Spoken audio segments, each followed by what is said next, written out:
You were right. You were right with what they show. But since I was pretty in the early days, I feel it's kind of everyone around my era of, I guess, pioneers, you could say, have probably some fights that aren't on the record. Yeah. So some I have smokers. like 5 wins.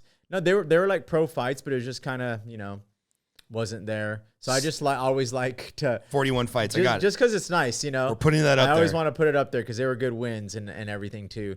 But anyway, because back then you're fighting at like the LA County Fair on like a Tuesday night, right? Yeah. Pre-UFC, it was like this was human cockfighting as described by John McCain. I mean, I grew up in New Mexico. There's like 9 people in New Mexico, right? Roughly, yeah, okay. Yeah, roughly. Even though it's like the 5th biggest state, it has like the 40th highest population. So very desolate area.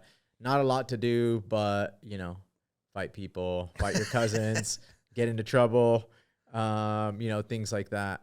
So yeah, I mean, to talk about those earlier days, they were crazy. Like I remember one time specifically, I was fighting in a bar in Silver City, New Mexico. And the ring was... Wait, this is a bar fight or you're fighting like a real fight? No, yes, this is a real fight. Okay. And our warm-up, we were in a bar. This is like, they're paying us $300, said it's a pro fight. I mean, it's pro, I guess, if you get paid. Yeah. Right? So we were doing this, and funny enough, I was the first fight of the night. They kind of like barricaded a place off for us to warm up, but it's like within the bar, so like, whoever people could just watch us and be drinking and yelling at us, whatever. They're just watching us warm up.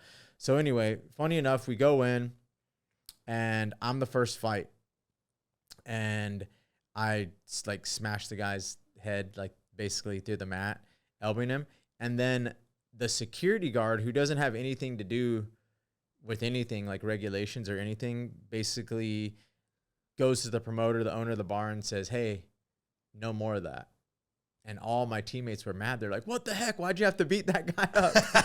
So you beat the guy so bad, the security guard's like, "We can't have any more of this?" Basically, I don't know. I don't know what they thought it was going to be. And the security guard was like, "No more." And then basically they talked to him like, "Hey, we already had this event. We have all this."